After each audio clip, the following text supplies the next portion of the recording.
Zoek een plekje, biertje mag gewoon mee, of fris.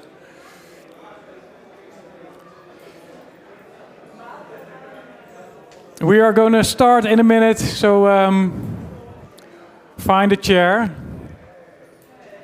and come and join us.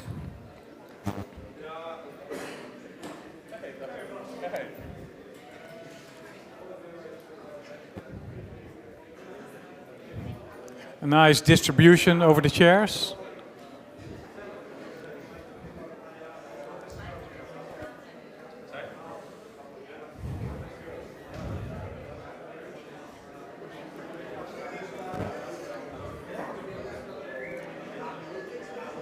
Yes.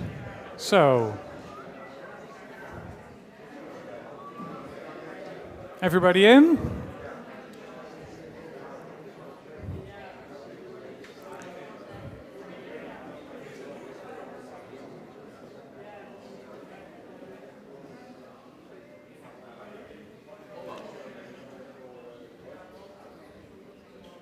Still some people looking for a chair or a place to sit. And then when everybody's here, then we're going to start. I'm going to wait for the cue of the master of ceremony in the back to say, let's start. Still a few people dropping in. Go ahead, find a place. You can sit in front if you want.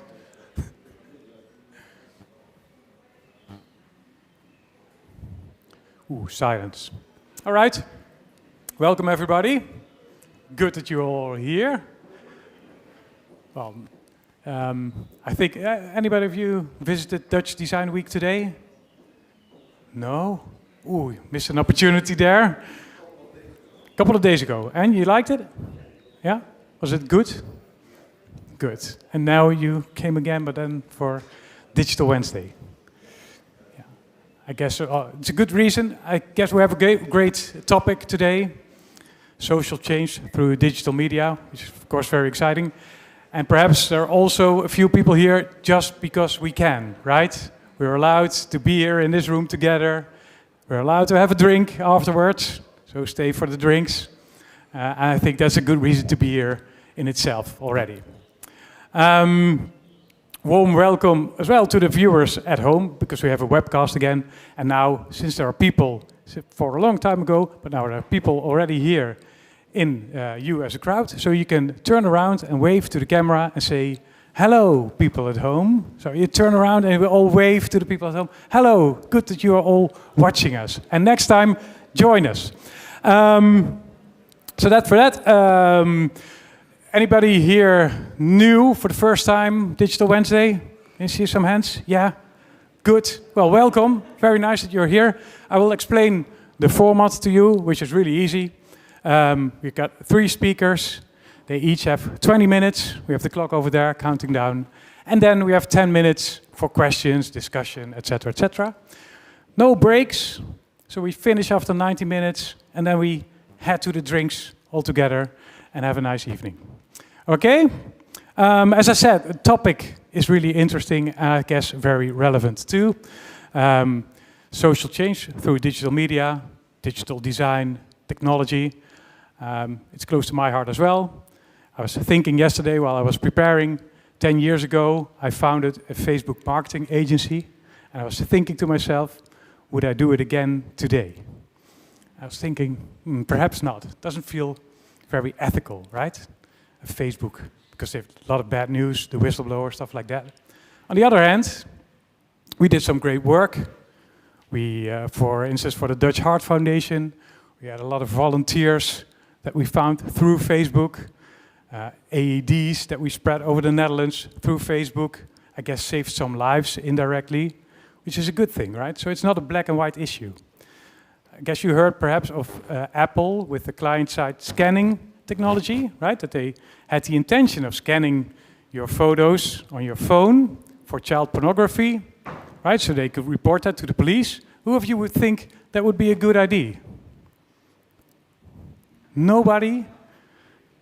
Who of you would think it's a bad idea? I guess that everybody. Could you say, perhaps you say, why would that be a bad idea?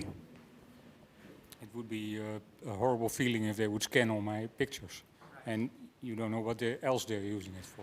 I guess that's the argument that they heard a lot. That's why they pulled back the initiative. But it's not a black and white topic, right? There's a lot of big spectrum in doing good, and I guess it's all about intention. And I see a lot of people in the industry, young talents, who want to do something good with their talent for the world. And today we have 3 speakers who are beyond the intention of doing good. They are already doing great stuff. And they're going to present and talk to you about that. So we have Bas Ploeg of animalvoice.io. We have Pieter Jan Pieters of Owow, I have to say. I thought it was Owow, but it's Owow agency. And we have Jana van de Heuvel from Fashion for Good. And they're going to talk about their perspectives. I'm going to introduce the first speaker to you now, which is Bas Ploeg, as I said, from animalvoice.io.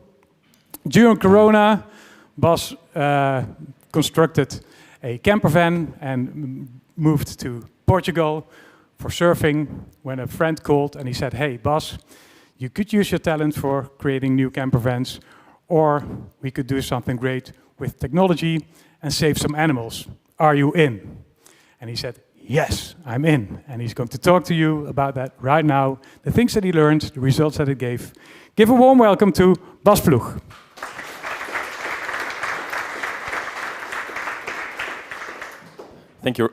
Thank you, Rolf, and thanks everyone for coming up, and thanks organization for having me. Just gonna click through these.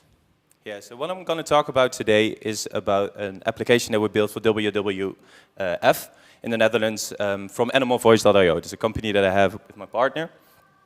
But first things first, I want to tell about a book rule that me and my brother had when we grew up, when we were young. And it was namely that whenever we found a book that we thought was interesting, we could have it. We could have it from our parents. And I think one of the first memories that I have was when I went to the Naturalis Museum in Leiden. And I saw a lot of dinosaurs, I saw a lot of animals. And one of the things that I found was this book. It was a book about the Galapagos Islands. And I can really remember that that kind of ignited for me an interest in animals, in wildlife, in nature, in evolution as well. So 25 years later, I just turned 30. You might think, oh, this guy's become a biologist or maybe become an animal ranger. Well, nothing of that is true. I work in tech. I also build camper vans, but most of my times I spent at Greenhouse, Group M, working in corporate innovation entrepreneurship, looking for internal startups to grow. But where do these two things come together? So on the one hand, I have wildlife really as one of my passions, and on the other hand, we have tech. And that's something I want to tell about today, and it's called animalvoice.io. So Ralph already mentioned it a little bit, so how did this all start? So last year, I got a call from Menno Zevenbergen. And he called me up, I was in France by then, and he said, "Listen up, I have an idea." Because Menno is also one of the guys that I know from Greenhouse. Every year he goes to Africa. He goes to an Africa trip.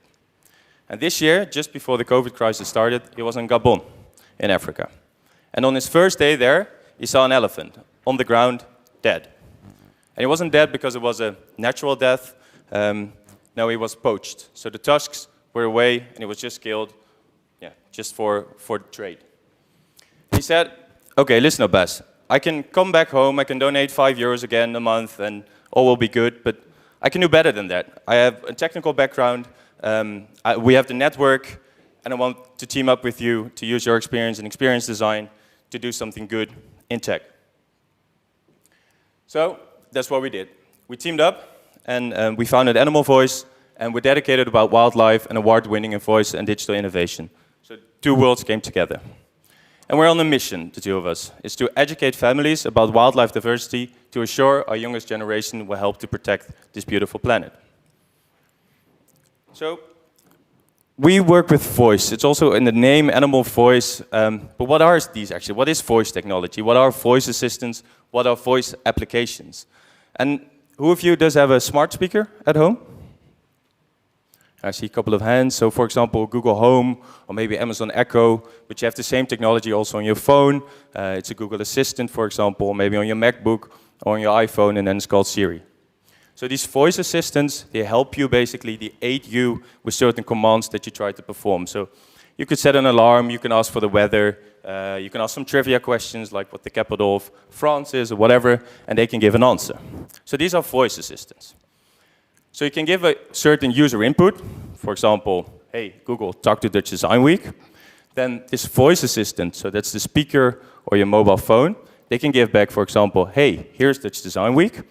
But then Dutch Design Week need to have a voice application. So this is basically an application, we call this a voice app, that we, as a company, build for organizations. And you can kind of compare it to a normal app in the App Store, or maybe a website in a browser, and the voice assistants bring you to the voice app. And these voice technologies, so the Amazon Echo and Google Home, and you probably all heard about it, I think 5 years ago, made its introduction in the world. And it was going to change a lot of things back then. That was kind of the promise. But at a certain point you see that, and that's probably with all technologies that start, that after a certain point, after 5, 10, 15 years, they really find their niche. And I think the niche for voice is really wildlife education. It sounds a bit odd, and it sounds a bit fake, but here these two worlds really come together. Because after 5 years I've worked in the innovation lab, I worked with voice. Menno, my partner, is leading one of the voice teams in the Netherlands. We saw this. So within these voice technologies, we see that families with children are power users. About 500 million people worldwide use it, and in the Netherlands it's about 1 in 5 households, especially families with children who use these technologies through smart speakers or through their phones. And the cool thing is, they love to play games, they learn trivia, and listen to animal sounds. That's what they do. These are the top interactions that every research shows that most of these families with children do. So then we thought, okay, cool, we can do something with it. So we tried to build something to test and validate our assumptions. And this was kind of the first step, I think, in what have become Animal Voice. So we tested an app. So we built an app, which was called Animal Ranger. It's an interactive AI-powered voice app, and the goal is, as a player, to go through different kind of landscapes to become a qualified animal ranger. So you start the game, and through answering different kind of trivia questions, you can become a qualified animal ranger. So we launched it in the USA, and we have 150,000 users up to date, and almost 300 reviews. For so far the story, that's kind of like what we try to do with ourselves, just validating the really early phase in the evenings and the weekends. But then we thought, okay, we need a client, we need a dream client. Who can be our dream client to build something for? And it was, of course, WWF. So we called them up, we said, hey, we have an idea, we've tested our assumptions, we want to contribute, combining wildlife, combining tech, combining voice. Are you in? And they said yes. But why did they say yes? So just a little bit of a background, why were they interested in us? So they're always looking at new ways to educate and to engage their audience. So on the one hand, WWF really looks at the forest and the mangrove and the places where they're out there in the world. And the other way of preservation is also through education and through engagement.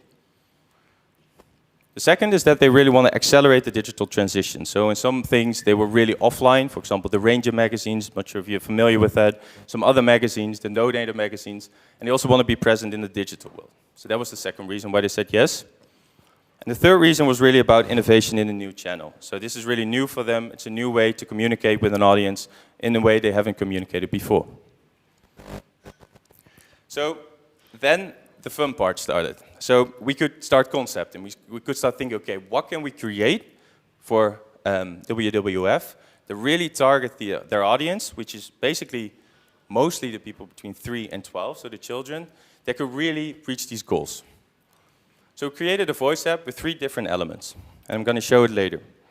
So one of the things within the voice app was a Rangers quiz. I don't know if you know, but WWF has some iconic animals that you try to protect. And we created over 300 questions around these iconic animals for these children. And the Ranger quiz was really intended for people between 6 and 12, and it was really about educating them and engaging them. So really make them aware about the natural world and also teaching something about this. And for the youngest bunch, these are the people between 3 and 6, so the really young children, we created all sorts of animal stories. And I said we created, actually they were created by some famous Dutch people like Umberto Tan, André Kuipers, Lieke van Lexmond, Tess Milne. They wrote all these quirky animal stories and they recorded it themselves as well. So that's the second thing that we did. And it's really about inspiration. These are really funny stories to inspire the youngest group. And the last one, what we made was a question of the day. The question of the day is a question that every day you could play, and it was different.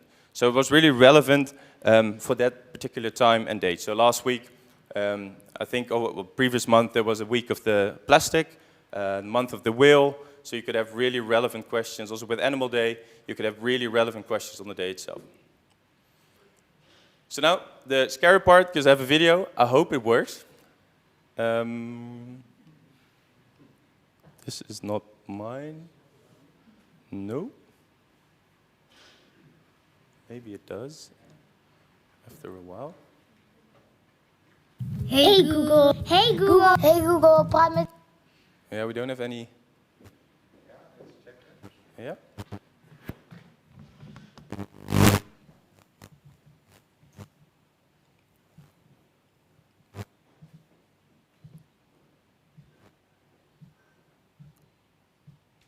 Click again, forward, backward. Hey.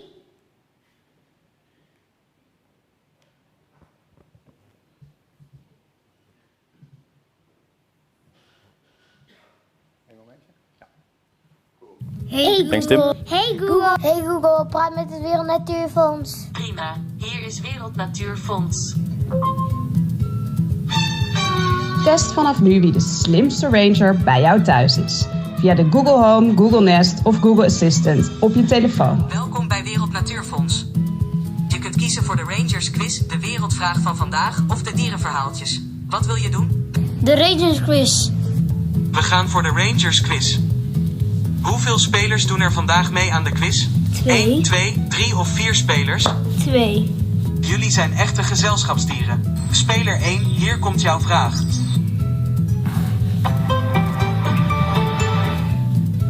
Een zeeschildpadvrouwtje blijft bij haar eieren totdat de kleintjes eruit komen. Waar of niet waar? Niet waar.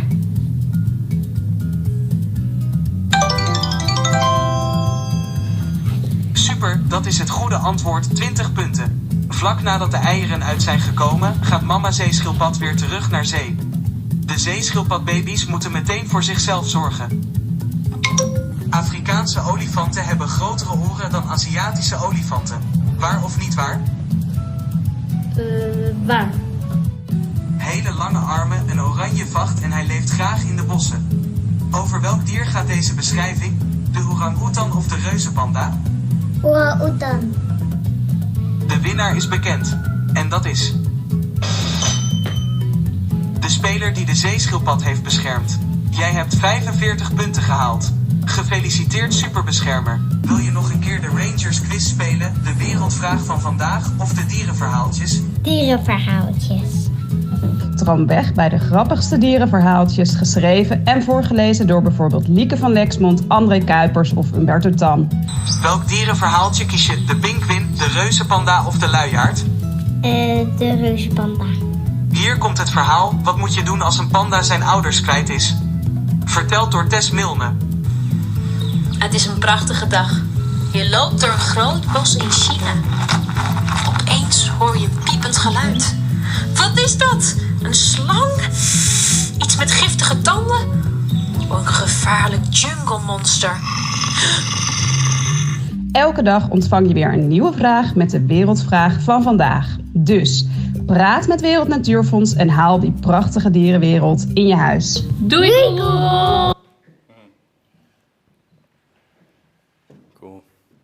So for me, this is kind of what we do it for. So you see the children interacting with technology and learning, getting inspired and getting engaged from a young age onward.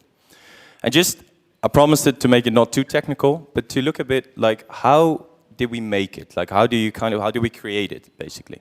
So you first start with a conversational design. So for example, if me and Rolf or with any of you, if we are at the bar and we have a conversation, then I say something, you say something, we say something back, and we have to choose our words carefully, right? And we want to have a communication, we want to have a dialogue. And that is something that we first designed together with WWF to make sure, understand that these children, which they communicate with, so we work together with our education team, it's the right kind of conversation that we have with them. So we first kind of like set out the whole conversation. How does it work? What are the potential options? So second, then we kind of have a dry conversation, but you want to make it a real experience. So we've added all sorts of animal sounds, audios, UX sounds, but also animal images. And together with the education and biology team, we created all these questions to really make it an experience. And thirdly, super important, if you ever want to build anything technical, is to test. And I think I kind of have a funny story about what we've learned during testing. So during testing, there was one question that we asked, whether they want to have a question about the zeeschildpad, so a turtle, or a shark, which is a haai. And every time that question was asked, the whole thing crashed, and we didn't really know why. But Google has certain things, or well, the voice application, if you say stop, it needs to stop. It needs to kind of overrule the rules. And the same thing goes for shark. If you say shark in Dutch, what is shark in Dutch? Hi.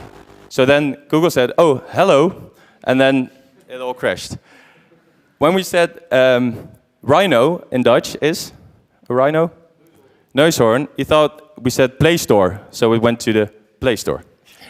So we had to fix these kind of things before we could really implement it. And this is actually a loop. So every time now we're adding this week we're adding the koala, and we're going to add new forms of content as well that we need to test, implement in the voice app. So it's also work in progress, and we're constantly adding new content.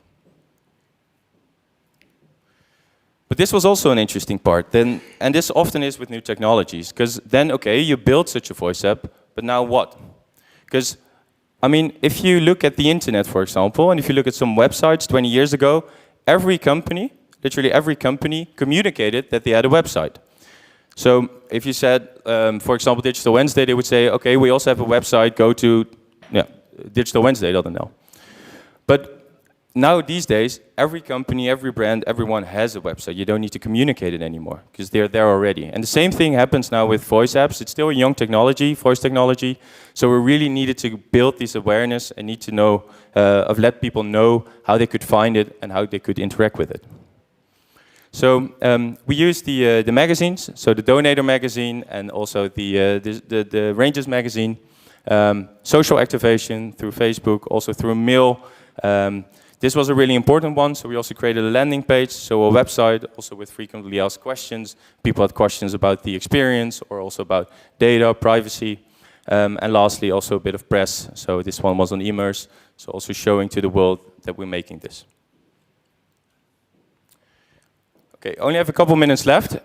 So looking at what did we actually have, what are our results, and can we be proud of those results? And personally, I'm already super proud of these results, but we only are live for the last 3 months, and we already reached more than 10,000 families using voice technology. And during these interactions, we have more than 80,000, basically 80,000 messages, interaction points made. And the cool thing is as well, is the level of engagement, the length that we are interacting with children on wildlife education. So this is on average 4.5 minutes. And we average around 6 wildlife learning moments per user. So you can imagine if you play the Rangers quiz, you can play with your whole family, up to 4 people in this case. And if you play with 2 people, you have 3 rounds, you already have 6 learning moments. If you play with 3 people, 3 rounds, you have 9 learning moments. So that's kind of the way we now are quantifying it. Okay, how can we contribute to wildlife education? And lastly, I know I started with a story about the book of the Galapagos Islands, and I think it's a good way to close that way as well, because in that book, when I found the book, I found my presentation. This was my presentation when I was 6. It was the very first presentation I gave in groep 3, so in, was it first grade, I think. And I wanted to close with 2 sentences that I wrote down in that book. It is in Dutch, I've translated to English, and it says, "The animals and plants of the Galapagos Islands come first place, and the tourists come second." Thank you. Thank you, Bas. That's really nice that you are already a ranger at that young age, right? Yeah, I was. Yeah. Any questions from people here in the crowd? Raise your hand. Don't be shy. There are no stupid questions, so if you want to ask a question, go ahead. Was it that clear? Then then I have a question for you, Bas. All right. A few questions actually. Do you think, because this is interesting, right? So you use voice technology to educate. What are, for you, other interesting fields that you could name for using the same kind of technology also to make a positive impact? Yeah, I think there. I think in the field of education, so in the wild field of education for families, especially, I think voice technology can be a really big thing. So, for example, you can see it in learning languages. For example, that's one of the way of the interactions within voice. And I think bigger than that, so you also have conversational AI. So you look more at automating certain conversations. There are various interesting options as well. But I think for me, the sweet spot is in education. So all sorts of education. It can be language education, it can be cultural education, it can be country education. That's kind of where the sweet spot is for me. And if you look at the technology, Yeah. of course, people need to have access to that technology in order to be educated. What do you think?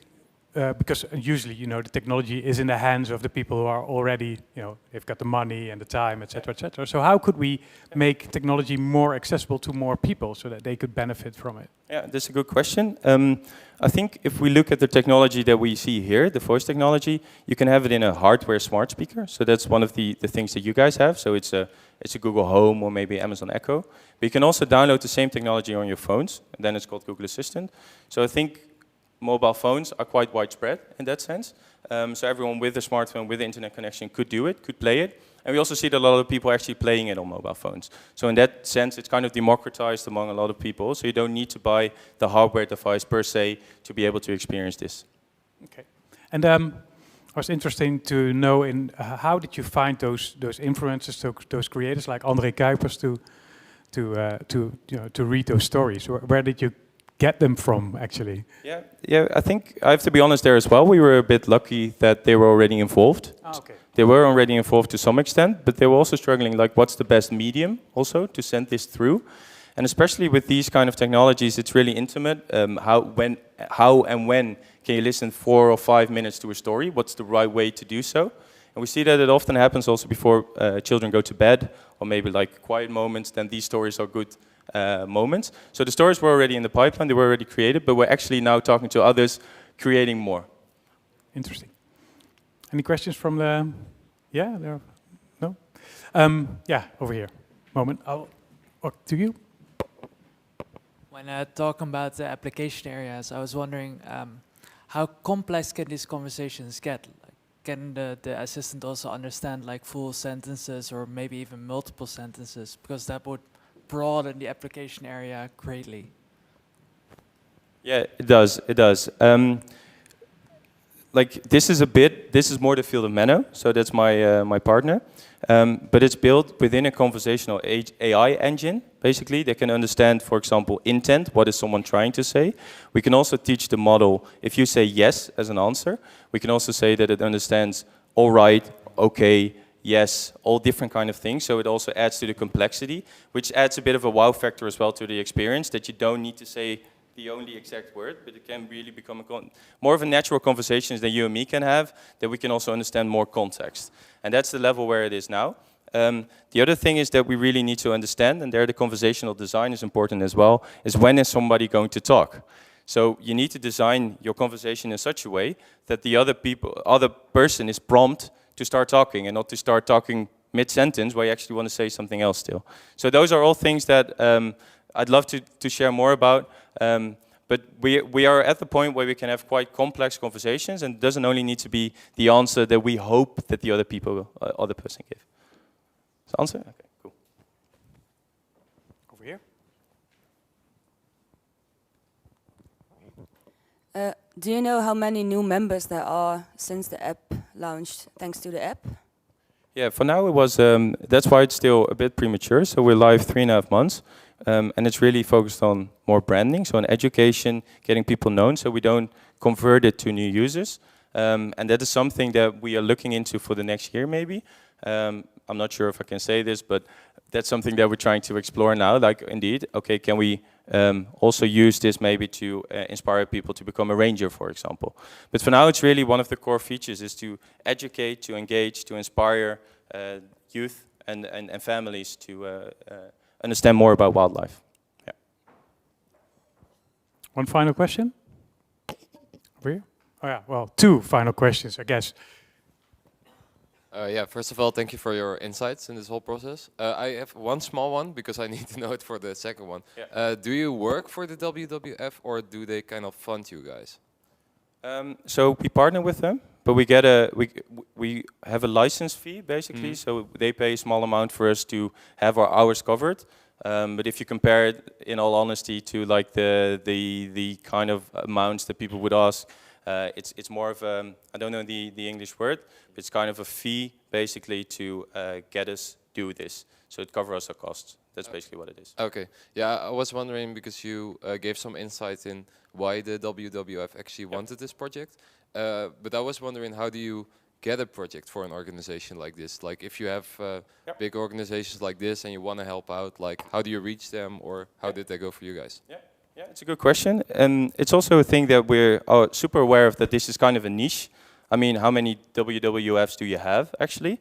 So one of the other ones that are kind of struggling with similar issues, challenges, are zoos. So we've talked to a lot of zoos. They also, like a zoo, they also are in the field of education, and they really also need to transition to education. So not you only go there to see an animal, but also to educate and have the whole wildlife program going on. Second thing, what their challenge is as well, is that a zoo visit is often a one-off thing. So they have this one contact moment, and then for the rest of the year they don't. So what we've done with them is, this is more of a business question, more entrepreneurship question maybe, is to how do we reach out to them? Can be through different kind of ways, like WWF we have within our network, zoos we have within our network. We're also talking with some educational institutions. So this was more of like knowing people who know people, and then we get in touch, and there it started going. Yep. Last one. Yeah, I almost have the same question, but I was still wondering, are you expanding on this concept for other clients, or are you going to deliver them the same service, or is it different per client? Yeah, it's a good question. I said it's quite premature. Like we launched this app 3 months ago, but we're talking to different countries as well within WWF, where in some cases it can be scaled quite easily because the content might be kind of similar, right? Because the questions, whether they need to be translated, or maybe like some of the stories can be translated to the local context. But I think if we talk about, for example, zoos or more the educational part, we need to reframe it. But I think the core, our mission will always be the same, that we're going to use these technologies to educate families about wildlife conservation. Yeah. Thank you, Bas. Thanks, guys. Give him a big hand for Bas. And then we move to the second speaker of today, which is the founder and creative at Owow agency, Pieter-Jan Pieters. Pieter-Jan and Owow, they like to tackle wicked behavioral design problems.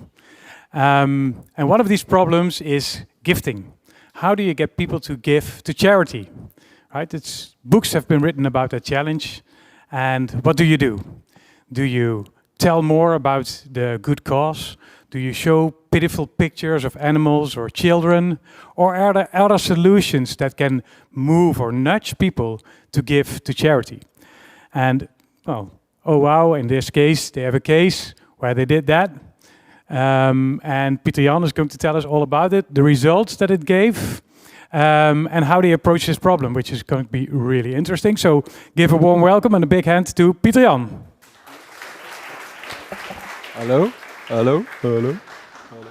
Which one? This one? Yeah, this one. Yes, I got it. Thank you. Hey, merci, merci. I'm from Belgium, so I say merci. I'm Pieter-Jan, but our agency is located here in Eindhoven, so I speak a little bit of Dutch. We're an agency called Owow. I'm going to share 2 stories with you. The first story is about charity. I don't have any results because it's not live yet, but it was so short notice and I thought it was a good topic, so I'm here to share it. And the next one is about mental health and the mental health inside of an agency. So how can you kind of put the triggers in place to keep people happy, to keep people healthy, especially in times of after COVID or pre-COVID. Quite heavy topic, so I try to keep it very light. In Dutch we say, I might jump from the hek op de tak, van de hak op de tak, because it's the first time I'm doing this presentation, but so I will look at the screen from time to time. Owow is short for the omnipresent world of WizKids. We're a group of about 35 designers, developers, and growth hackers working side by side to create remarkable digital products or solutions. I might share a few with you. And this group is led by these two. This is me, and this is Robin, again, to keep it light. And the first story I want to share is a story about Klabu. Klabu is an organization. It's not my organization. It would be nice if it was my organization. But what they do is they build, what's their payoff again? So they build sport goods for the world to provide sport clubs in refugee camps. That's the payoff. And I think a year ago, I was introduced to Jan. And Jan was one of the founders of this organization. I went to Amsterdam with my then very pregnant wife, and I met him. Now I have a son, so I'm just a proud dad. So this is my son, and this is me. Off topic, so back to Klabu. So Klabu is an organization that builds sport clubs in refugee camps. Super interesting, but they do it in a completely different way. So what they've done is they created a sport brand where they have clothing, they have goods, they have gloves, they have PlayStations or PlayStation sets. I'll come to that later. And the goal is, with those profits and donations, to build sport clubs in refugee camps. I can tell the whole story, but I might miss a few things. So I got a video of Jan that he sent me to explain the whole organization. And after this video, I'll explain what we did exactly.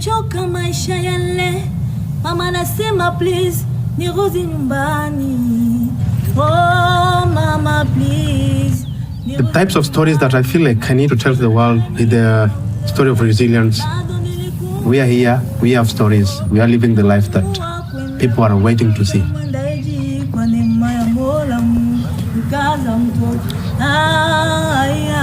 We are people with dreams, we're people with goals, we're people who want something to achieve in life. I'm sorry, Mama, I'm sorry. I'm sorry. When you came here, we are the same. Every culture we accept. We are trying our best to make it a whole.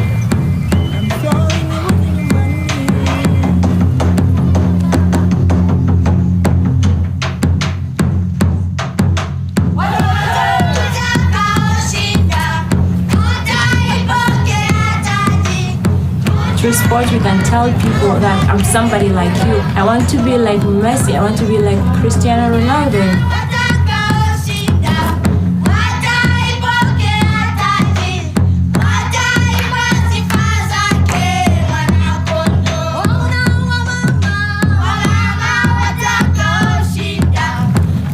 When you come in sports, I can play with the Somalis, the Sudanese, the Burundians, Rwandans, Ethiopians, because we are together.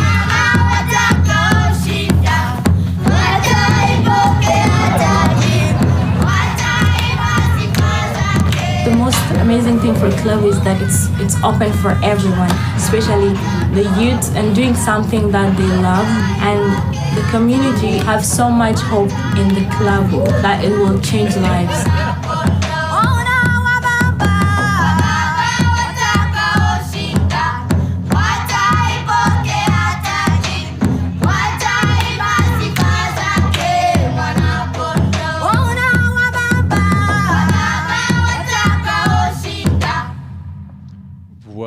I think this gives a good image, I think, of what they do. So they build these kind of sport clubs in refugee camp. This one is in Kalubei. They're building a really big one in Bangladesh, where you have about 1 million refugees in one camp. And their goal is, of course, to bring kind of people together through sport, but also create kind of a sense of happiness, create good vibes in these camps, and create good things, good memories. Now, and this is where we came in. So what they needed was a system, kind of a stock management system in its core, that would give them the ability, if, let's say, a Nike donates 500 footballs to the camp, that they can use it, they can lend it out, they can easily kind of manage this whole thing, and they can follow up on what is going good and what is going bad or bad. So what we've been doing for the past month is we've been building this little app, a stock management system where they input all the goods, and the club managers, they can easily lend out stuff. So let's say somebody comes there, he becomes a member of this club, he gets a little wristband, he takes the phone, they link a football to it, and people know that this guy is playing with the football. In this way, they can kind of report if some goods are damaged, if the goods are going well, but also the amount of nationalities are actually, those are in those camps, and what stuff has been used and what stuff isn't being used. And I think this is where the interesting part comes now. Once you kind of have this management in place, it's very easy for them to kind of see what works well and what doesn't work well. And this is where this little behavioral science comes in. I met Ralph, by the way, on a course given by Sue Amsterdam. So this is some advertisement. They do it very well. And this is something which is called the influence framework. And what we've did is actually looked at how can we actually trigger people that are not part of Klabu or not part of a good cause to kind of link them into or guide them into the world where they want to be part of a good cause. And how do you do it? I'm sorry, I'm going to turn my back to you, but otherwise I can't read it. Is kind of if the current behavior is they don't support Klabu, then you want them to a desired behavior, which is support Klabu. How do you do it? By focusing on, let's say, the pains that when they don't support it, they miss a purpose and they miss a good cause. But they don't have any personal connection to a cause, which is often the case. And the gains with the desired behavior, when the desired behavior is supporting Klabu, is that they want to feel part of a bigger purpose. They want to feel connected to a good cause. The other thing that we could do is tap into the habits. So the habits of the current behavior is they don't bother. But also because it's a brand that sells sports goods, you can also focus on the fact that now they buy shirts or sport goods at a Nike store, at an Adidas store. But these brands, they made the shopping experience so seamless that it's so easy for people to buy. But if they're on a website or a different site or shop where it's not easy to buy, a lot of people kind of drop off. So this is a problem that we can tackle in the digital field. But also in the desired behavior, the anxiety, why wouldn't I give money or why wouldn't I donate money to a good cause? And the question that people often ask is, where does my money go to? Is it being put to good use?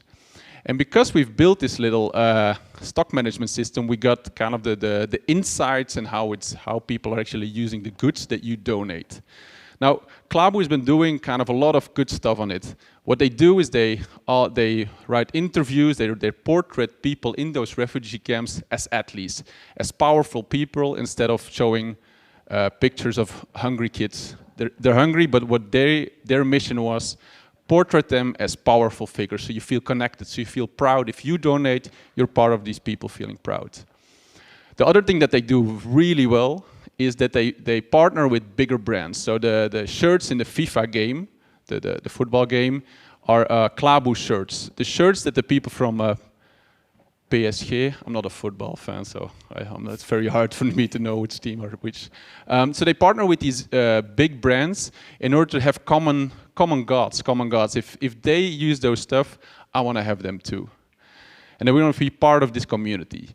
And then that's where the digital part comes in. Once we have, let's say, the stock management in place, we know how much people are actually lending stuff, who's using them, what nationalities. We can bring back that feed and give a super transparent inside look into how the camp is doing, what the data is, what's coming out. So if a brand donates, let's say, 1,000 shirts, 500 footballs, 10 TV screens, a Wi-Fi system, they can instantly see how it's being used, and we can monitor to see how we can improve it. So it's let's say, the most transparent you can be ever.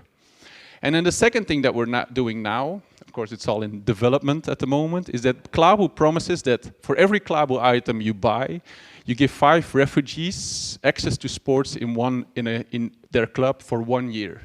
So the next step in this, let's say, little app is to make it public for everybody. So if you buy, let's say, in a very seamless way, a shirt, you instantly get connected to the whole system, and you see where your money is being used, where your good stuff is being used, and how Klabu is doing and what Klabu is doing to kind of make those people feel better, give them a better life, but also show the stories on how they're doing, and it kind of give a very personal connection between you and the cause and the people that you're actually impacting. That's the first story. The second story is a little bit different. They're vaguely connected because it's all a little bit about bringing happiness and joy, but it's more about, let's say, our internal organization. So I've been running Owow with Robin for a while now, and we've been always very much focused on happiness, physical health, mental health, being good to our people, and actually feeling proud of what we've built. We have a few things that we've always kind of used, and especially now after COVID, and talking to a lot of other agency or company owners, we see that we did something right, and I want to share it with you because I've been sharing it for a while now.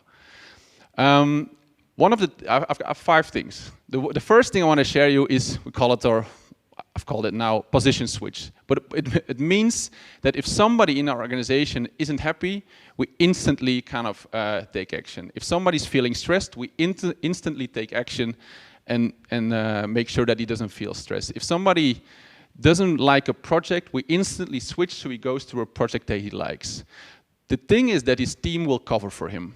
So our team doesn't take advantage of it. It's something that you only do if you're really stressed, if you're really at the limit. But it also makes sure that you're as a team. You always feel backed up. You always feel like you're part of a bigger picture and a bigger purpose. The second one, it's a mental game. For the past year, we've been working with a coach, a mental coach called Anne van der Giessen, a great lady who trains our team mentally since 2 years now. In the beginning, it was all kind of struggling. How do we get this to work? And do people want to share stuff? And do we believe it? But it's been proven that it works really well. I think what we offer, or what Anna offers to our team, is that everybody with an issue, there's therapy sessions, there's talks, there's messaging, there's meetings, everything we provide to make our team feel good, feel healthy, feel mentally healthy, and feel fit. Robin and Mia sessions with her as well. This is how it would look like. And the third thing is the feel-good game. The feel-good game, I mean, we have the mental aspect covered, but we also have the physical aspect covered. We have a physical coach that trains the whole team in kind of feeling better, feeling good, doing sports or not doing sports, eating healthy, meditating, which means that the whole team is kind of fit. If part of the team does it, it creates a culture where all the new people that join kind of feel together, make them feel good and make them feel healthy. Again, it's all about the healthy, it's the mental game, it's the physical game. And the fourth, or I think it's the fourth, I lost count, is the be honest and be transparent. Every 2 quarters, we're trying to do it every quarter now, we have internal sessions where we have personal talks with every member of our team to talk about 5 questions. I've written down the questions that go like, okay, what are you doing great in your role as Owow? What could you improve within your role as Owow? And what are you doing well in the company, or what could we improve as a company?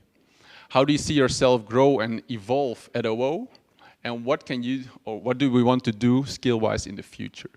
And this creates kind of a culture where everything is discussable. And the most honest replies, or the most honest replies and the most honest answers get out of these sessions, where we really feel and kind of an inside look on how it's going in the organization, but also how do people feel? How does our team feel? What is on their mind? And there's a lot of personal stuff which is also outside of the company, which triggers, let's say, stress or could trigger burnouts that we can kind of instantly spot and take care of. And then the last one is the happiness and the purpose game. Everybody wants to have a purpose. Everybody wants to have kind of a good thing going. That's why projects are Klabu are incredibly important for organizations as us to feel part of a bigger picture, to feel like we're doing good. But also in the happiness game, it's about celebrating successes, celebrating if something isn't good, celebrating if something went really good. If you do that, I think everything will be just fine. And the reason why I wanted to share is because I think over the past year, there's so much companies that I've seen with so much people on burnouts, so much people leaving, so much people feeling so tired. I think we've all came from a very heavy COVID, and I think we in the digital space are lucky to be in the right space, that there's so much work, but it also means there was a lot of stress on the team. And what we're trying to do is kind of bring this kind of happiness vibe, mental and physical, good feeling vibe to the whole company, and hope we can share that more and more. Thank you. Thank you, Pieter Jan. Any questions from the audience, perhaps? Yeah, over there. Hold on.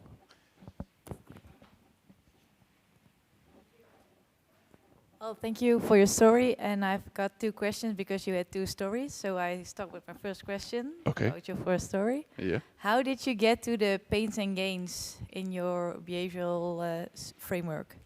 So we talked a lot with Jan about his experience. I think that was the main thing about his experience and his thoughts on how he struggled or how he had to encounter to get kind of people on board, how to have them buy clothes, and how to get sponsor actually on board. Okay, thank you. And about your company, Mm-hmm. is your people really enjoying the physical workouts as well? Is everybody joining them, or how do you? Maybe I forgot to tell that it's incredibly personal. So even the sessions are never in group. It might be a group session where some advice is given, but we give the tools to the team, but they can use it or they can't use it. So let's say if the physical coach comes to the office, there's people training for a marathon that he gives them advice, and there's people that are, especially in our space, are lacking on sleep because they stare at a computer screen the whole day. There's people that are feeling stressed, they get meditation advice. So it's all a very personal thing that people can use or they can't use, but it's never, let's say, pushed upon them. Okay, thank you. Any other questions from the audience? Not yet. I have a question from one agency founder to the other. Is that is then doing good also good money? Not in the short run, but it's definitely in the long run. I think especially in the field that we're still a small company, so we're about 35 people. But even through COVID, we had nobody on a burnout. We had nobody taking a long leave of being sick. We had nobody kind of being completely, let's say, out of energy. And I think this has all been part of the fact that all these kind of triggers were in place, that all the help was proactively applied or offered, so to make people feel good. I think in the long run, I think people or companies or agencies might be suffering quite hard on the fact that so much people are leaving and so much people are feeling kind of down. So short term, no. Long term, yes, definitely. Yes. Good. No questions yet? I have one question. Is that because you are doing these projects like Klabu? I know there's a lot of design and technology talent also in here, but also in Eindhoven region. What would your advice be to them if they are looking for more meaning and more purpose in their work? Oh, that's a really good question. I know. Yeah.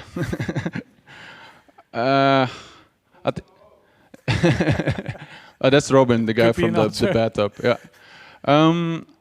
I think look for it and don't stop looking for it. I think I had the chance to meet, for example, Jan for Klabu, but I had a lot of conversations previously with other, let's say, brands or causes that we would feel connected to. We did small stuff before, but I remember the first time when I spoke to Jan, there was an instant connection that we said, or that we as an always said, let's do this. It doesn't matter how much it would cost us, doesn't matter how long it would take, it just feels right. But it's also because this Klabu is it's very maybe design driven. They want to create a powerful brand. They want to portrait the people in the camps in a very powerful way.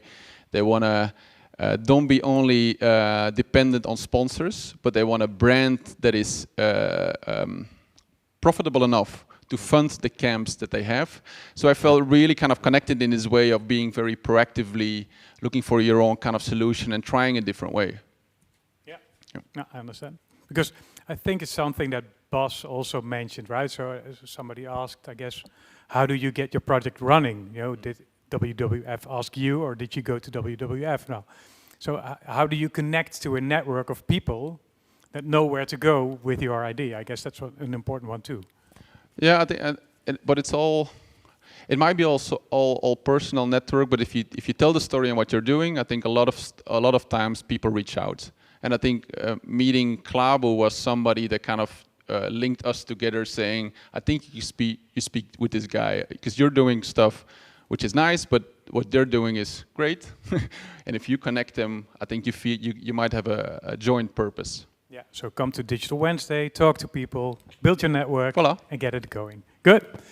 Thank you, Pieter-Jan. Thank you.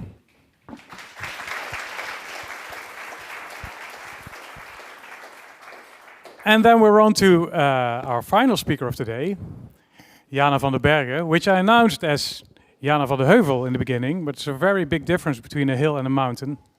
A mountain is far more impressive. So it's Jana van den Bergen, Innovation Associate at Fashion for Good.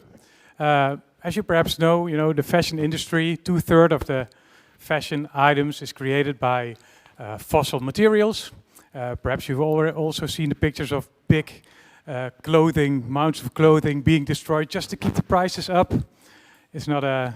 I think it's not a surprise that the fashion industry is one of the most polluting industries in the world, even more so than aviation and shipping. But there's hope, and there's hope on stage today in the form of Jana. And what Fashion for Good does, they make they connect fashion innovators to huge fashion brands, which he's going to talk about. But what they also do is to connect to consumers through their Sustainable Fashion Museum, which is in Amsterdam. It's absolutely worth a visit, but she'll tell us all about that. So give a warm welcome to Jana van den Bergen. So thank you, Ralph. Thanks for the introduction, and nice everyone to see you in real life again. I think you already did a pretty good introduction, Ralph, but I'm indeed from Fashion for Good. And today I will tell you a bit more about what we do at Fashion for Good, and especially focusing on the work we do in the digital fashion space. And I know Ralph just touched upon it, but before this talk, did everyone hear of Fashion for Good before? One hand up. Oh, in the back. Perfect. Another person. And of you, do you also really know what we do, or is this like something new to you as well?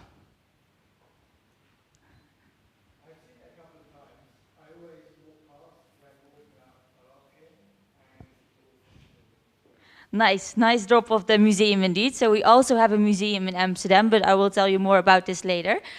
So before we dive into it, I will give a bit of an introduction to what Fashion for Good is actually doing.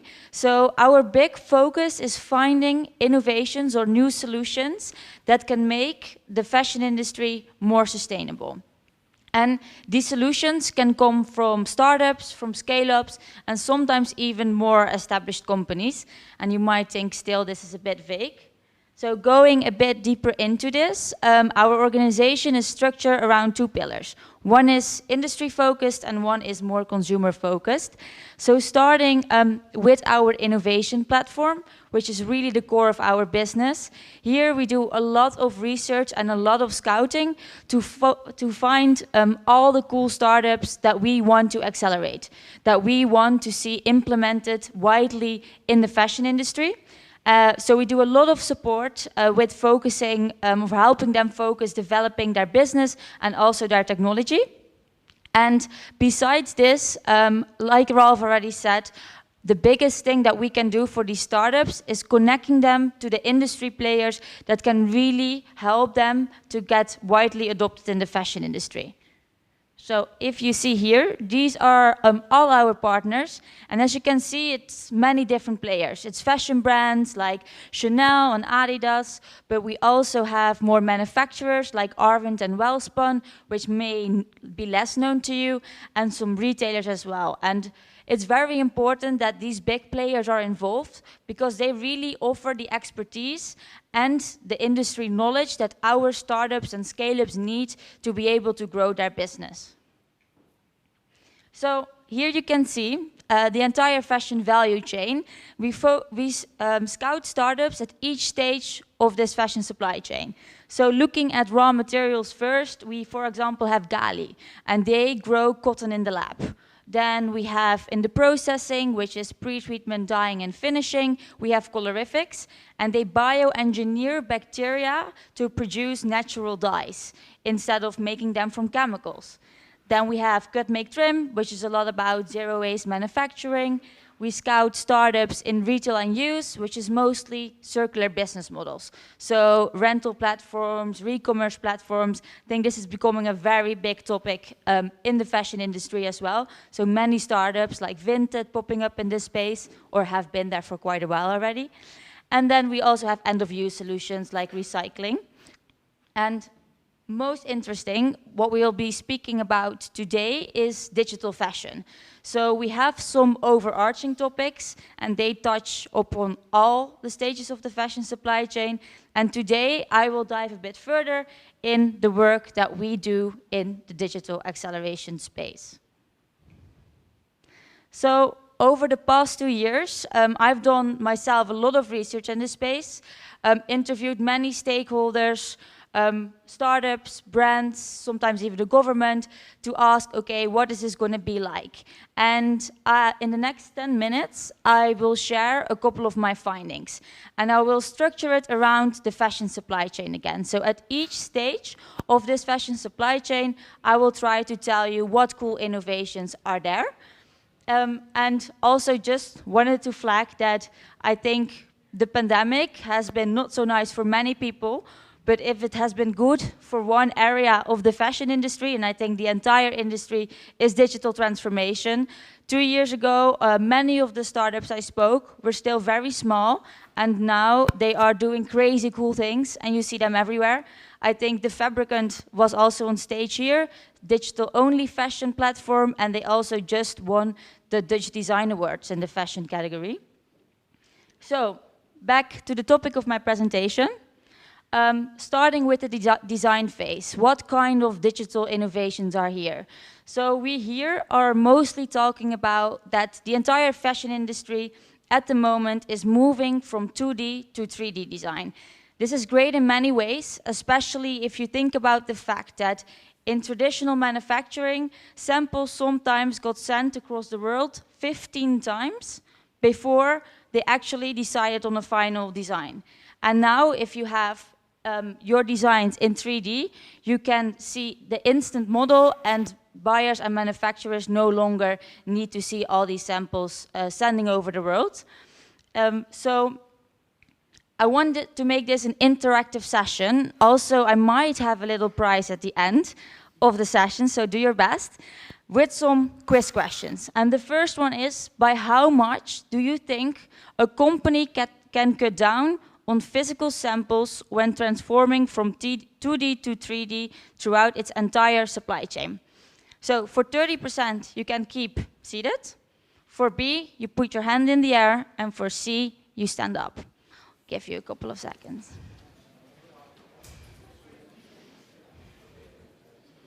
And the answer is C, 70%. So many of you had that correct. Many prizes I have to share in a bit. But yeah, so transforming throughout your entire fashion supply chain from 2D to 3D can save up to 70% of the samples, and that's really a lot. And in the end, another really great thing about 3D design and the software that are at the moment being created is that they can offer instant feedback. Not just about the cost, not just about what it looks like, but eventually also on the sustainability of a garment. So if I am a designer and I'm designing in a certain software and I use 25 different materials, my software could give a pop-up, hey, we can't recycle this, change your design, or we would recommend using this. Again, using things like AI, for example. And one startup that we've been working with at Fashion for Good is Swatchbook. And they are a digital material library, and they have many cool features, and one of them is their mix feature, and it works as such. So if you are a designer, you pick a 3D model, then you select a material collection, and then you set some rules. This can be on costing, and eventually also on sustainability. And then the program starts mixing these ingredients and offers you all the many combinations that are possible. And if you swipe left or right, it's a bit like Tinder, then it also learns. And next time when you're designing, it's giving you the more right options immediately. And it's a great way for designers, without being fully immersed in sustainability, being able to design more sustainable products. And the next stage is merchandising and planning. Here we're mostly talking about the power of AI. So how can we make sure that we get better at trend forecasting, so we no longer produce all this random stuff that people don't want, but that we actually produce what consumers actually want? Of course, there is a challenge that we start producing better products and everyone starts buying more. So there is always a bit of a risk to the story, but if this is used in the right way, it can be really beneficial for the fashion industry. And if we move further down the supply chain, I find this one of the most exciting areas of what is happening at the moment. It's the digital fashion shows and virtual showrooms. And this is not just about replacing the physical experience. It's really creating this crazy world where anything can be a model and walk over the runway. And it makes it a lot more inclusive and sustainable at the same time. I know you've been sitting already for an hour, so let's do another question. How much do fashion buyers and designers contribute to the fashion industry's yearly CO2 emissions by attending fashion weeks in New York, London, Paris, and Milan? We have A, 123,000 tons, B, 241,000 tons, and C, 506,000 tons. A is again seated, 2 hand up, 3 stand up.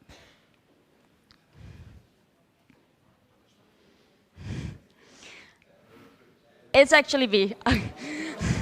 I know, I was thinking I'm always going to make it the highest answer, and I was like, okay, no, that's too easy. So it's still very high. Just as a reference, this is enough energy and CO2 to light up Times Square for 58 years.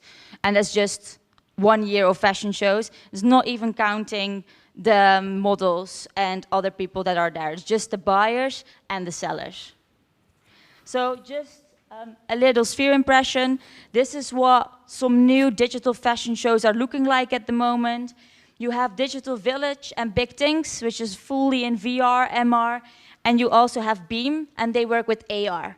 So they video or they film models in front of a green screen, and if we wanted, we could let them walk here on our phones. We would see them.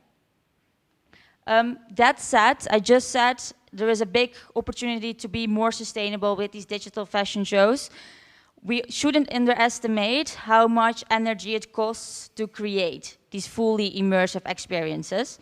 So at the moment, a lot of research is being done in this space as well, especially how much it costs to run all the servers to host these experiences. It's looking good, the research I have seen, but it's still something we should remain critical of.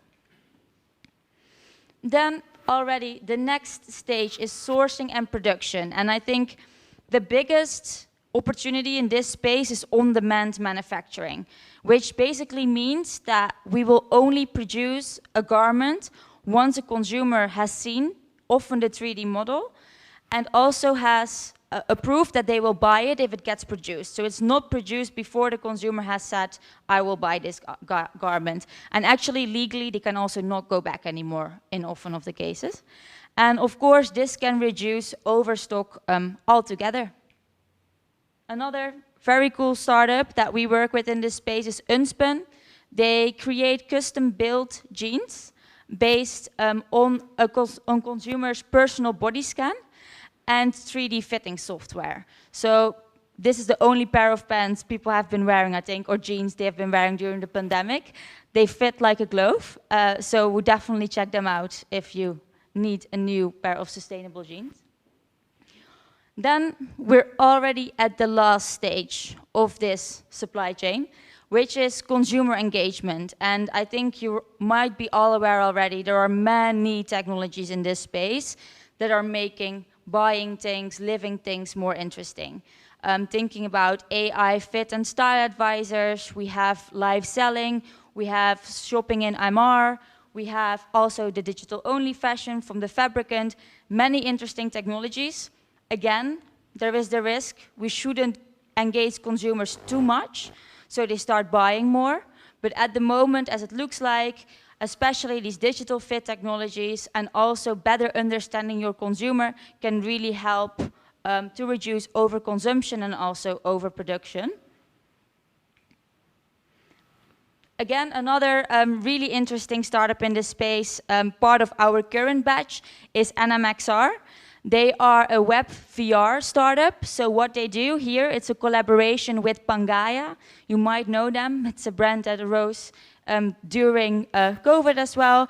And what they do here is that a consumer, if they wanted to buy this jacket, which is made with more sustainable technologies, they had to go into this web VR space through their computer or phone, and they could walk through the Antarctics, and they had to gather kind of color codes, and for every color they could learn about how this garment was made more sustainably. So it really makes a consumer think of what am I actually buying, how is it made. For example, I think people spent like 4 minutes on going through the Antarctics before they actually bought the garment.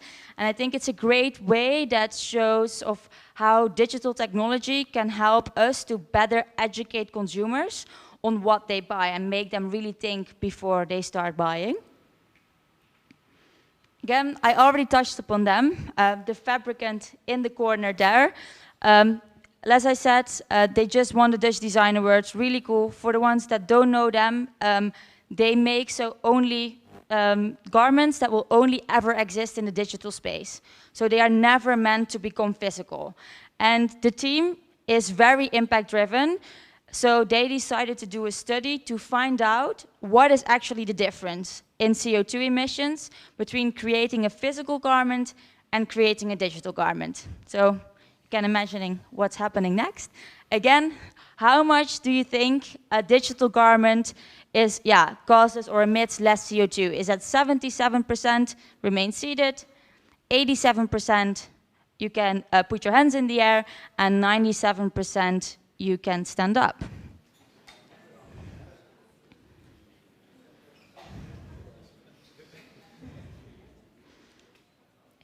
Half, it is 97%. Which is crazy, I think. Of course, this doesn't include hosting the garments in like digital worlds, but it does show that it would be a very quick win if we just all started living in the metaverse and don't wear physical clothes anymore. I think that's a while out still, so a bit to wait, and I think it's always going to be a hybrid between these two worlds, but it is a great future number that we are looking at. This was a very brief snapshot, and I realized this was a lot of information in, I think, like 10 minutes.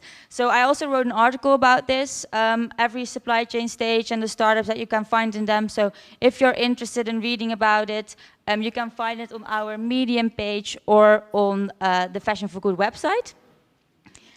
And in the beginning, I also told you that Fashion for Good has both an industry-facing side, which I just talked about, and a consumer-facing side.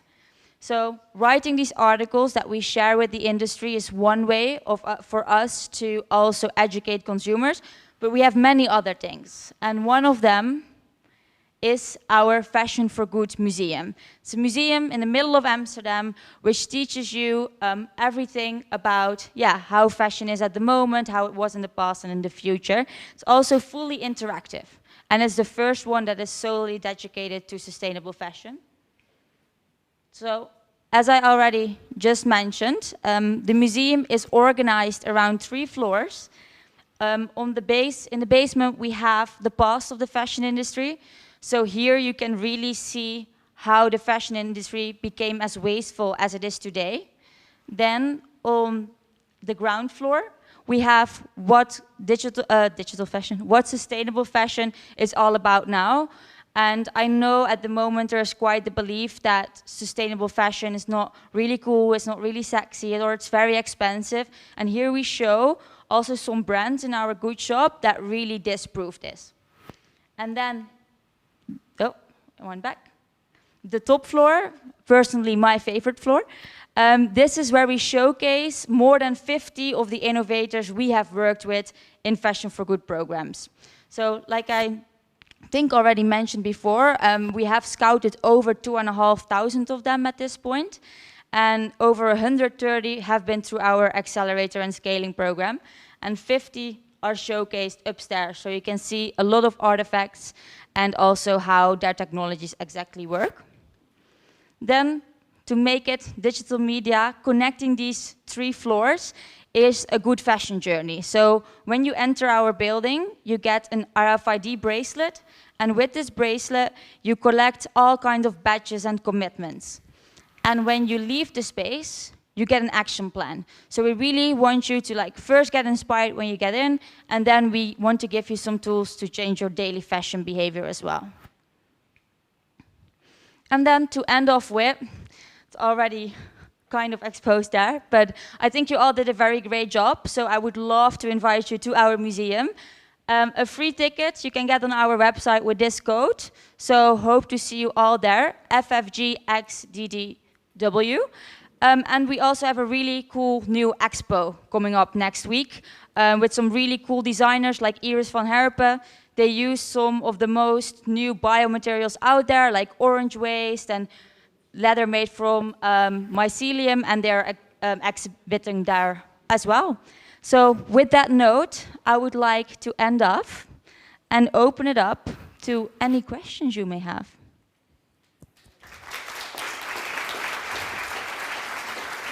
Well, thank you. What a great story, and what a great job you have. Yeah, it's really great. Yeah. How did you get into Fashion for Good? Into the company? Yeah, so I used to work at a fashion brand, just a traditional one, which in the sustainability team as well, which is really great. But at some point I was like, okay, I want to focus more on innovation. And then I think, like many industries, the sustainable fashion industry is also a bit like everyone knows each other. So then I moved to Fashion for Good. Nice, really good. Questions? Yeah, quite a few hands. I'm going to start here first, sir. You were saying that the fashion industry is responsible for a lot of CO2, eh? Yeah. The European Union wants to reduce CO2, eh? What would be your advice to the EU to accelerate the fashion industry to reduce the CO2? Good question. Yeah, very good question. I think there are many EU initiatives already working on it, like the Green Deal. It's a lot about transparency, for example. So on food, I think it's a bit of a front runner of the fashion industry, like we've seen. You now have labels on food, and I think this will slowly also become mandatory on fashion products. And besides this, I think the carbon tax, as the fashion industry is one of the biggest polluters. As soon as we put this carbon tax on things, I think it can get way more sustainable as well. Isn't it difficult to really change a mindset? Because what I can imagine a lot of big brands do is that they just do both, where it's maybe less sustainable because they're like, oh, we do a real fashion show, but we also do the digital one. Kind of like Coca-Cola reducing sugar with Cola Light. Yeah, good question. Fully understand what you mean, and also, even though I'm in the fashion industry, I think I can still say that, but they're quite outdated, and they are not the first movers ever when you look at automotive industry or even the food industry, like I just mentioned. So it is difficult. So sometimes you see it just not. Sometimes the option doesn't always need to be only the most sustainable option, but it should also be the most engaging option. There should be something extra to the fact that it's just more the sustainable option. And in terms of mindset changes, I think I've been with Fashion for Good for 2.5 years, and the amount of change I've already seen in people's mindset is very great, both on the industry side, so the brands, could be also because of increased pressure from consumers and from the government, but also I think younger people are starting to work at these companies and forcing basically also the older generations to change. And also on the consumer-facing side, Fashion for Good is very active on social media, and we see that that's growing exponentially every day as well. Thank you for your presentation. I'm sure you are looking into stuff like NFTs and digital clothing, but there's a lot of discussion about these being very polluting as well. So I was interested in what's your view on the future of NFTs in the field of fashion? Yeah, definitely. And I think it's mostly NFTs, crypto, anything basically on those blockchains. The biggest issue is the verification, of course, that needs to happen now decentralized. And to my knowledge, I'm not an expert in this, but there are some, like Ethereum and other blockchains are working on reducing this so that not everyone needs to verify and that they can pass by that technology. And for now, I think, like with many technologies and new things that start, in the beginning you always have these challenges that you need to overcome. And I think this is something that they could overcome, but it is a very legit point. Like, we should not be thinking, okay, let's make everything an NFT, because I do truly believe that NFTs will be there still in the future, and it's not just a hype at this moment, but it is something to take care of, that's for sure. Any other questions over here? Most of the time, sustainable clothing is pretty pricey. How can you make it affordable to the ones with a lower income? Yeah, that's indeed definitely something that is still the case. That is also why we have our good shop in our museum. So there we showcase garments that are actually of relatively cheaper. Sometimes they're also still quite expensive, but that's often also when they're just really cool. And the other way, at least for myself, how I've been doing it is you don't always need to buy new clothes to be more sustainable. So looking at renting your clothes or looking at buying secondhand or sharing clothes with your friends, I think is a very great step until these garments get a bit cheaper or like most of them get like the same prices that we have right now to work in it that way. However, I also believe some more expensive sustainable garments have this higher price because they actually pay everyone in the supply chain a more fairer wage. And I think also a lot of people, if they know that if my garment is more expensive because it goes to actually the people that make my garments, that they're willing to pay a higher price as well. I was wondering whether Fashion for Good was also focusing on fair fashion, because you have talked about sustainable fashion, but what about fair fashion? Because that's also a subject in the industry that's also being discussed about how the workers are being paid or what the work environments are. So is that also something that you guys are discussing and wondering like how can we improve on that? Yeah, definitely. I think it was indeed not on the slide with the overview, but we also have a topic which is called social innovation. However, it is a very difficult topic because improving the wages, for example, and the working conditions of workers in the fashion supply chain is often about collaboration and not so much about innovation. Like, we all need to agree that you have some accords, but they are not legally binding, to have like regulations that force us to actually pay the people in our supply chain a living wage. And I think that is happening. I think in Germany, in the Netherlands, they're now also starting to get this in, which I think is a very good development. And for the rest, we are working with transparency and traceability technologies. So at some point, if you're able to track a garment from basically the cotton field to the consumer hands, we're also better able to know who has touched this garment and how can we make sure that a fair amount of money goes to them. Good question, though.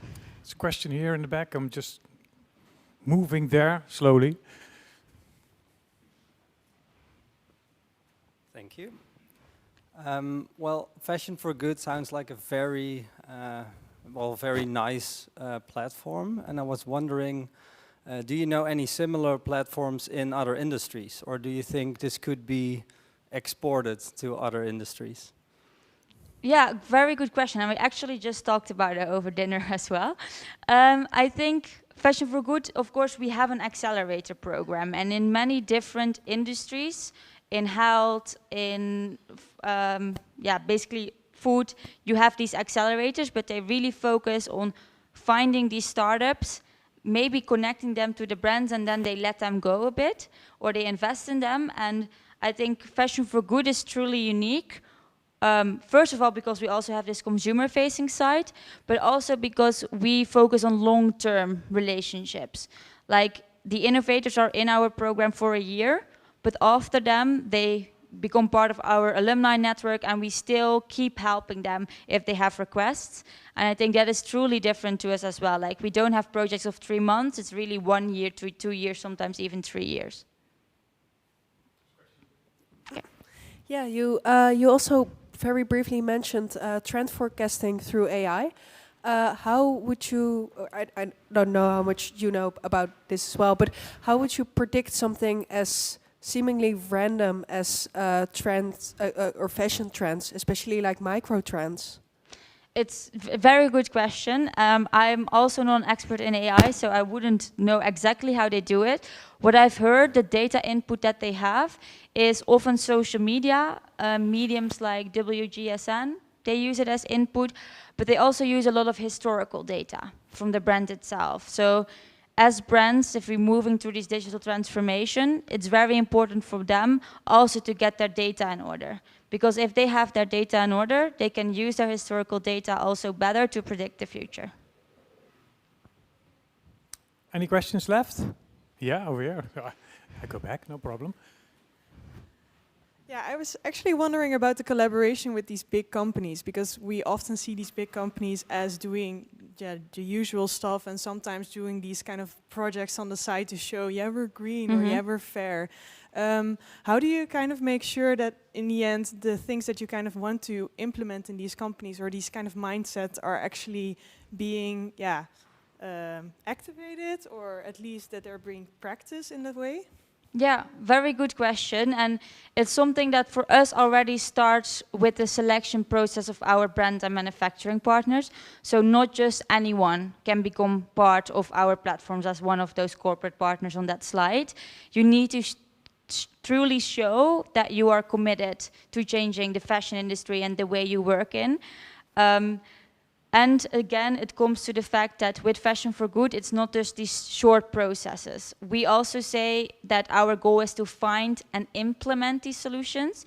So we're not looking for one-off pilot projects for a capsule collection, but what we do is often like one pilot project, and it's very clearly outlined what that is going to look like in full-scale implementation, to make sure that there is always this bridge from just a small pilot to full-scale implementation. Thank you. Room for one more question, or not? Then we are going to close down. I have a question because Fabricant won the Dutch Design Award. Now you see a lot of those initiatives. What will win the next Dutch Design Award in fashion, in your opinion? Oh, very difficult question. I think perhaps, I don't know if it's still fashion then, but, and I know the Fabricant is also working on this, but the focus of this time was just on the clothes, but seeing how these clothes merge into the environment and how actually combining a bit like what the Fabricant does with NMXR, the ones I showed. So actually showing through your garment the sustainability story of an item, I think, would be something that deserves the next design award. I thought it was an amazing case that you showed. Yeah, thank you, Jana. Thank you.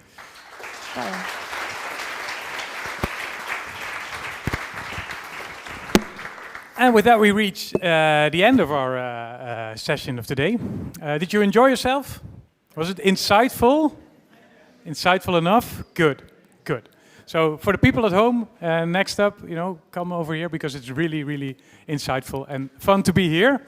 First of all, I want to thank a few people before we go to the drinks. Of course, the people from Open Webcast who are facilitating the webcast, the organization of Dutch Design Week, and of course our sponsors over here in the back. Very important to make this all possible, to make this a free event that we can all enjoy, which is good news. The next Digital Wednesday will be in 2022. There's no subject yet, so keep our socials in the eye, and I will tell you all about that as soon as they're coming up. So this was the last one of this year. Well, we're going to make sure that 2022 will be great. And finally, before that we go to the drinks, there are two very interesting interactive installations over there, which one of them already bridges sort of like the story of Buzz and the story of Jana, because it's an AI-powered conversational system that will guide you in the world of fashion, which is interesting. So if you're tired of talking to somebody or just really interested, go and enjoy those installations because they're there for that, and there are people there who can tell you all about it. So that's going to be fun too. With that, I think we are done, right? So thank you very much for being here and your questions and your enthusiasm, and see you at the drinks. Thanks.